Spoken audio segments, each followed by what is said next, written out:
हमारे भाई स्टीफन है और जैसा कि आप सबको याद होगा कि लास्ट फ्राइडे पास ने कहा था कि किसी के यूरिन में प्रॉब्लम है और खुदा का पाक रूह उसको अभी उसी टाइम शिफा दे रहा है। और खुदावन का पाक रूह मुझे बता रहा है कि यहाँ पे बहुत से ऐसे लोग हैं जिनको यूरिन में प्रॉब्लम है। गौर से सुनिएगा, जब आप यूरिन करते हैं तो आप प्रॉपर्ली अपने यूरिन को पास नहीं कर पाते, आपको चुभन सी महसूस होती है, आपको पेशाब करने में, यूरिन पास करने में जलन सी होती है।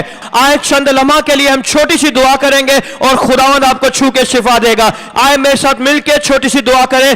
आए खुदावन मुझे शिफा दे तो मैं शिफा पाऊंगा। आए खुदावन मुझे बचा तो मैं बच जाऊंगा, क्योंकि तू मेरा फख्र है, यीशु के नाम से आमीन। इनके फ्रेंड को वो प्रॉब्लम थी, वो चर्च तो नहीं आए थे और वो मुस्लिम है, तो इन्होंने पास्टर जी से टेलीफोन पे दुआ करवाई और खुदावन के पाक रूह ने उन्हें उसी टाइम शिफा दी। प्रेज द लॉर्ड, हालेलुया हालेलुया। जोरदार तालियां बजाएं और यीशु के नाम को जलाल दें।